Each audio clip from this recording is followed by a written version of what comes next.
Time to get the party started on Monday Night Football. Good one tonight. Well, this perceived good one between Carolina and San Francisco. Tom in the house, ready to go tonight. 8:15 kickoff, and a lot of stuff to get to, but I'm excited. I know you are too.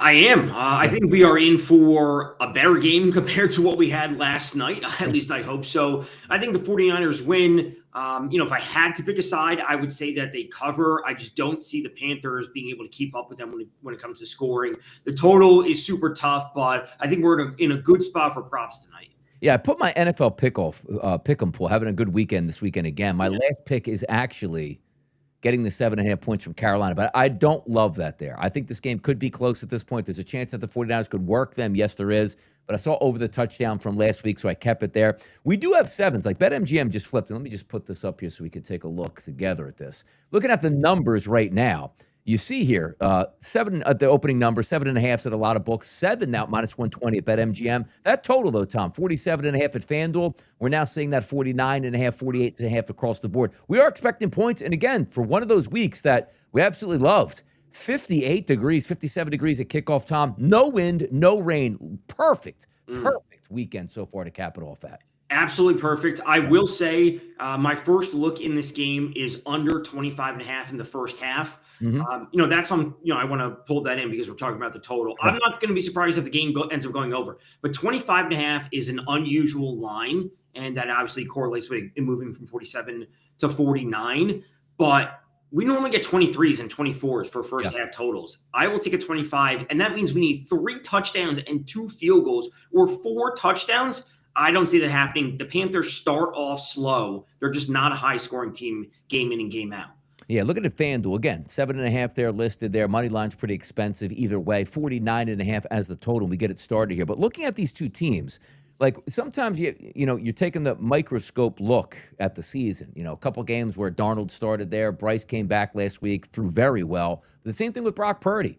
Game under his belt or two. Now he looks like in form. The healthiest this offense is probably going to be, Tom. Just looking at some of my numbers based off of Pro Football Focus.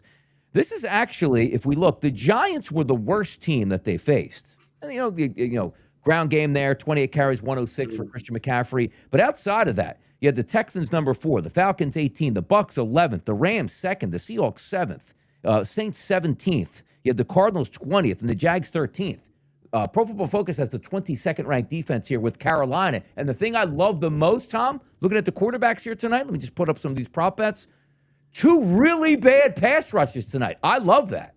Oh, yeah, it's always good for props, especially, someone like Brock Purdy. And again, I think this is a buy low spot for the 49ers, not only now, but for any of their NFC or I was going to say Stanley Cup, Super Bowl odds moving forward. I'm not saying I like them to win the Super Bowl. I'm not saying I do that at all, but they play Cleveland, they play Tennessee, they play some bad teams coming up, and I think their odds will move. So the point being, I think Purdy can get to his number very easily tonight. This is the healthiest the 49ers have been, as you said. Yeah. I don't think there's any defense across the league that can cover Juwan Jennings, Ricky Pearsall, George Kittle, and Christian McCaffrey. There's no defense that can cover all 4 of them. I expect 3 of the 4 to have big nights, and Purdy will be that other option. Yeah, I look at it, too, because you're looking at Purdy here, 256.5, the updated numbers. That's been bet up all day long here. You got Bryce there at 209. So for me, it's like, I like it. And by the way, Bryce was 204 this morning. He's up to 209. He's bet up another 5. And also, if you look at the Carolina pass rush,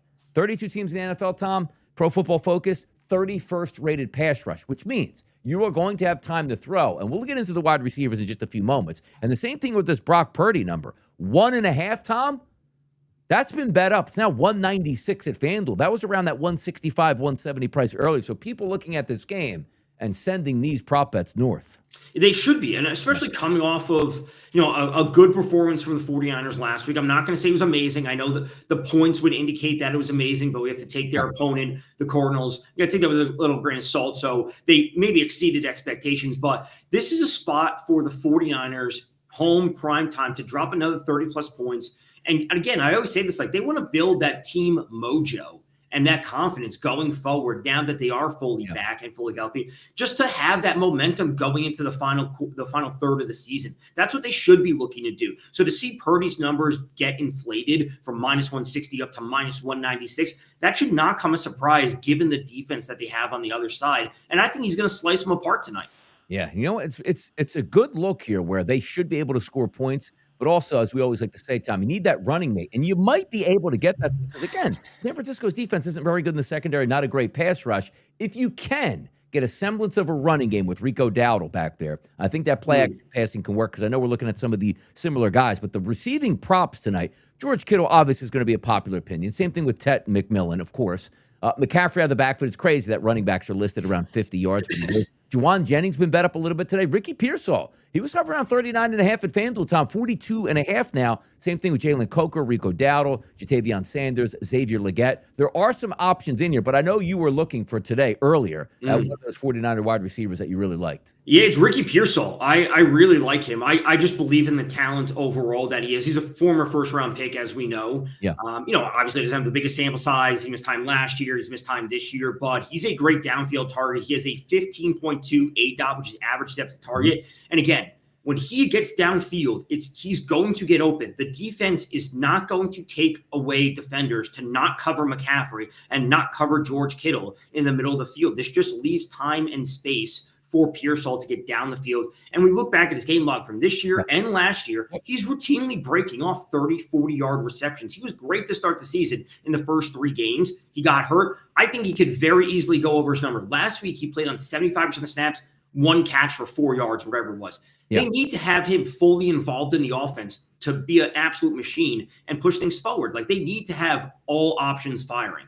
Yeah, and by the way, also, first full week of practice, full practices for Ricky Pearsall. Yes. And you're right about this. You take a look at some of those snap numbers, Tom, and it's hard to say, okay, well, what did he do in week 11? He's just working his way back in. Took 41 total snaps, Tom, 26 on pass plays. Week 4, when he got hurt, was 25 pass plays and 12 running plays. But the first 3 weeks, Tom, when he was healthy, 36 pass plays, 42 pass routes, 45 pass routes in week number 3. If we can improve on 26 pass reps here to 35 plus, there's no reason to believe that he can't take shots. And also the same point we're bringing up, Tom, Carolina's 31st worst pass rush in the NFL. That means guys can get downfield. That's 5-step drops. That's 7-step drops, which I know you're talking about the deeper yard. Look, when you have Micah Parsons coming after you, hot, hike, 3-step drop, get rid of it. Okay, you got to catch the football at 7 yards and run for another 10. Now you're talking about deep crossing routes before he even gets any yak, Tom, at 20 to 25 yards. That's what we should be looking at, and that's a great way to put it. It's like all of the things that we want. It's not like we're just taking any receiver. It's like his role is the one that gets downfield. Yes. And Purdy will have the time because of the lack of defensive pressure that the front will be bringing from Carolina. And, to your point with the snaps and the routes, I think it's more important that he played on 75% of the snaps last week rather than him just having 2 targets and 1 catch. If he had 5 targets and only played on 30% of the snaps, I wouldn't be in love with him today. I would say play on a ton of snaps, show me that he's good to go, and then tonight he'll have 5 targets and be a consistent option in the passing offense because that's what they need. That's what the 49ers need in offense. They need 4 options, and not all of them are going to come through every week, but they had 3 last week. It'll be 3 this week. One of the guys will take a step back this week. I wouldn't be surprised if it's Juwan Jennings. And it's not to say he's going to have a bad game. It's just I think the other players can eat tonight.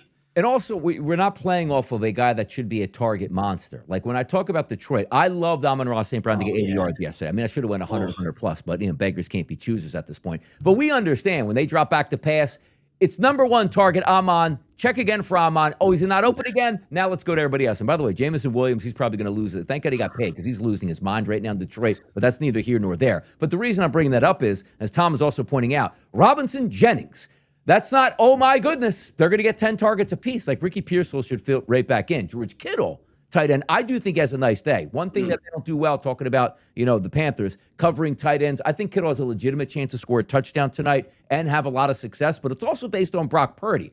Sometimes, Tom, I take a look at some props too. And let's just go back to the passing props quickly here. Here's how sometimes I play it, right? Because coming into the season, I hit a couple quarterback props, touchdown props, worked out fine. But I always try to level with myself. Like if Brock Purdy was getting 256 and a half time, let's call it 260 yards. He can still throw for 200 or 225, but the guys are like, Pearsall should eat. Kittle should still eat. Like, there's no way for me that Purdy's getting 256 and a half if Pearsall has 11 yards and Kittle has 50 yards. See what I'm saying? Like, too many yards out there where I'd rather play a wideout, Tom, than play the quarterback props tonight.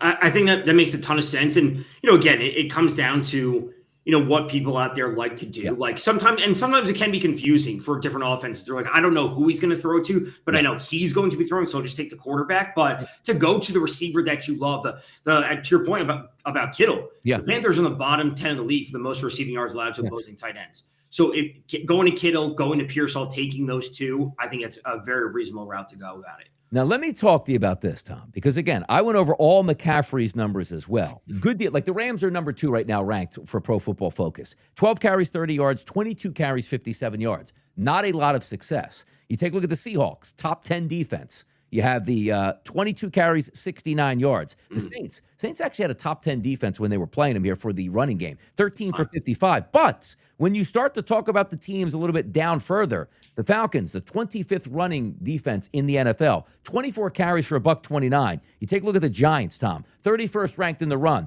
28 carries for 106. Now I look tonight at Carolina, the 22nd ranked defense and the 21st ranked rush defense. Why am I only seeing 68.5 for McCaffrey? Like it's sort of playing with my mind. Like I should think that to be a little bit higher. It really should be. So his numbers haven't been impressive this year on the ground. I think that's part of it, where he actually has more receiving yards on the year than he has rushing yards. Only 2 100-yard games, Tom. Right. So his production has been solid this year, but it's been a combined solid. So, it'd be crazy for the books to hang, an 89 or 91 number on McCaffrey when he just legitimately hasn't been getting there. That'd be clean unders for them, and it would just be too much. So I'm fine with the 68. We haven't mentioned the fact that this is a revenge game for McCaffrey going up against his former team, if we want to fold that into the mix. But the 68.5 does seem pretty light. I prefer his receiving over his rushing, though.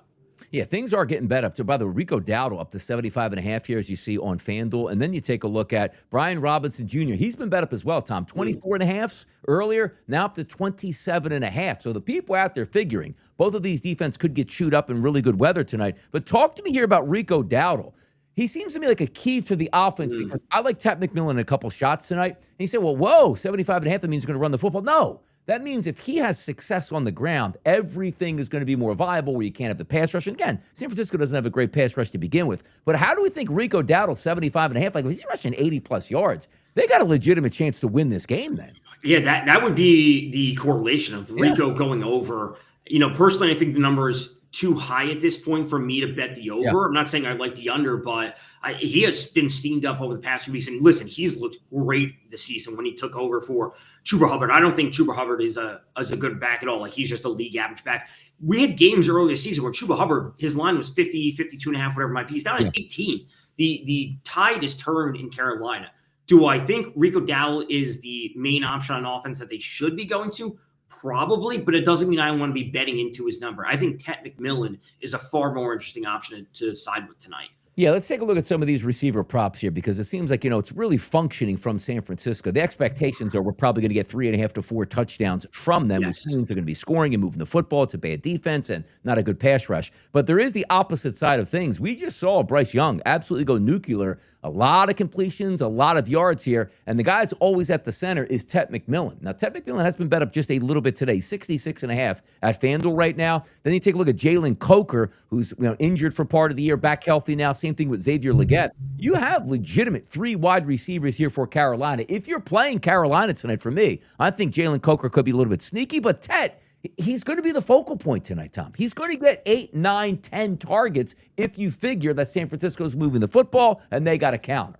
Absolutely. I think Ted McMillan is a phenomenal talent. Yeah. Seeing when on a game-by-game basis and we routinely see his average catch over 10, 12, 15 yards, that's good. Like we don't need – again, he should have 8, 10 targets, but he doesn't need to have 8 or 10 catches to get over 66.5 to get to 70 yards, whatever it might be. He can do this in 4 catches. When you're getting 15-ish yards a time, that is fantastic to see. I think the offense should run like a 1A, 1B through Ted McMillan and Rico Dowdle and then have the other players step up where they need to. But I think Ted is the player you should be looking at back tonight. I think he has good touchdown odds tonight. Yeah. I like the over on his yards tonight. He should be the focal point of the Panthers, especially if you believe the 49ers are going to cover tonight. Yeah, no, you're right about it. Like I have some pretty good angles on both of those guys, but if Coker, I think, steals a little bit there tonight. I think Ted has a nice night tonight as well. Let's get to the touchdown market because it is interesting where they're telling you, Tom, Do not bet Christian McCaffrey. Like even like 2 touchdowns, I saw at some outlets like plus 115, plus 120. You got to be kidding me. And then you go back and look at some of the statistics for McCaffrey. It's not like what I don't think it was last year, maybe the year before, where he scored every single week. You were just booking it. And by the way, Tom, he wasn't even minus 300s when he scored every single week, where they were actively trying to get him touchdowns late in the season, where he was like a minus 225. He's minus 300. Just talk like, do I think McCaffrey scores? Yes. There's no way in hell I'm taking a minus 300. It's no, you can't. And I actually looked at this before because FanDuel's got the promo for like the SGP promo, but it has at least the one I have is it has to be 3 legs and has to be even money. Yes. Going to the San Francisco money line and McCaffrey to score isn't even. It's not even 90. It's minus 165. You'd have to add like another leg or 2 or 3. So it's like there's no effective way to bet him. You get first touchdown at plus 270 is crazy. Even 2 touchdowns from McCaffrey is only plus 185. Like that is such a bad price. They just don't want you to bet it. That's what it comes down to. I will say, I assume there are a ton of people that have McCaffrey as the last leg in a touchdown parlay. We're going to think of who scored this week. Henry scored this week. Gibbs scored this week. St. Brown, like all the main guys. Big numbers. I assume people are waiting on McCaffrey tonight. Yeah, you know, it's funny, too, because I go back and sometimes, like, the first part of the week, Tom, I like to write down, like, not necessarily bets I like, but, like, players that I want to caption and maybe take a look at. And here's what I wrote down this week, like, for the running backs. Gibbs. It just blew the doors off it. You know, touchdowns, everything. Bijan, correct me if I'm wrong, Bijan did get a touchdown on Sunday, did he not? Let me double check. I honestly don't remember. That game was pretty gross. All I was waiting for was a Darnell Mooney TD, and he did not. Did not. What did you finish with rushing-wise, though? 14 for 70, and he had 2 for 37 in the air. Yeah, so he was. So I had Henry in there, and also then I wrote down ETN/Tootin because I didn't know whether he was going to flip, but I went with ETN. But again, I didn't have any bets on him, and he went wild at that point. Then touchdown props. I had St. Brown out there. I had Smith and Brown in the Eagles game, Tom. Devontae got punched down at like the 6-inch line at that point right now. And then the final wide receiver I have on that list, Tet McMillan tonight. So we'll see how that one actually turns out. But just getting back to those touchdown numbers for Christian McCaffrey, he doesn't score every week, but he's priced like he's an automatic touchdown. Do we think he scores? Of course we do. He's going to get, 20-plus touches, and he's a red zone threat at this point. But talk to me about the other guys. Rico Dowdle, who, if they're on the goal line, he's going to get those carries. I didn't like it because I'm sort of in that mindset. Like, if I'm not getting plus money, I'm not taking a touchdown prop, unless it's maybe like, hey, Derrick Henry's a minus 125, right? But at Dowdle, I'm not taking. Now you get the plus money guys. George Kittle, Tet McMillan, Jawan Jennings, and you go down to even a Ricky Pearsall plus 220. Some of those numbers have been dropping. For me, I do think Kittle scores a touchdown tonight. I just think, you have a guy that looks for him. But I'm interested to see if we get a home run type of hit, Tom. Outside the red zone, Ricky Pearsall. Outside the red zone, a Jawan Jennings touchdown. That's what I'm interested in looking at tonight. Yeah, that's where I would start. Like Kittle, I think the number's a little bit light. I think it should be around the plus 140, plus 150. I think it's a bit much. Jennings and Pearsall would be the guys that looked. Yeah, Mooney did score. He caught that long touchdown from Kirk. That was one thing I was waiting on for a DFS lineup. But regardless of that, Pearsall would be my most interested one. Again, I think they need to get him fully acclimated to the offense. I saw some people talking about Brian Robinson Jr. just because he is a bigger back and they want to utilize him around the goal line as they can. But if you were looking for a longer shot, I think Coker would be the answer. Like Tet McMillan's number is fine, but if you want hey, I want to have a little fun, a small bet on the side, I think Coker would be the viable one to go to. I didn't take any team props tonight, Tom, but take a look here at Bet365. Let me go over here and see if we can get this up on the screen. Boom, there we go. Perfect. There we go. All right, so we scroll down. This is for both teams combined, this box. 474.5, Tom, minus 120. Like this, if we're penciling in Brock Purdy for and again, Brock Purdy's 250, 230. That means can you get somewhere around 230 or so from Bryce Young? That is tough. And I know people are going to look back at last week. He had 448 last week against Atlanta. Mm-hmm. That game went to overtime. Every other game this season, besides the game versus Arizona, which was crazy late, he went through for 328. Every other game, he's been under 200. His highest has been 199 and 198. Yeah. The Panthers have a 54 pass play percentage. That is so low. They just don't want him throwing the ball at a high rate. Last week, we can't take last week's game as a sign of what the Panthers are going to do. That was a complete outlier game. I could not bet into that market at 470. Yeah, touchdown passes tonight, 3.5. It's always a tough one because the 2.5s are usually juiced really high, and the 3.5's like, okay, you got to Yeah. get 4. You might as well just settle on maybe a quarterback to do that themselves. But if we look at the rushing props in this game, team-wise, Tom, Carolina, rushing touchdowns over a half at a minus 225 price. I'd actually rather just take Rico Dowdle at a minus 130 at Of that course. point. Because it's not like, hey, it's two-headed backfield and Chuba would steal it or Bryce Young runs one in here. 110 rushing yards here in this game, which is an interesting one because if you think Dowdle is going to get somewhere around his 60 yards, you still would need 50-plus yards from somebody else. So it's almost like you might as well take Dowdle. But then the 49ers, Tom, 1.5 rushing touchdowns is plus 140. That's an interesting one for me because you see them get creative in the red zone. If you can get a McCaffrey rushing touchdown the first half, you probably got it legit because that still opens the door for Brian Robinson. Would you rather take, like you see this 1.5 of touchdowns here for plus 140, McCaffrey to score 2 at somewhere around that price or the rushing touchdowns at plus 140? I actually like the 140, the plus 140. I think that's a decent number. Like it's not amazing. I think we're getting multiple factors that are pulling against it, but the 1.5 or 140 is solid. Is that say 117 for rushing yards? Rushing yards is 117.5 for the Niners.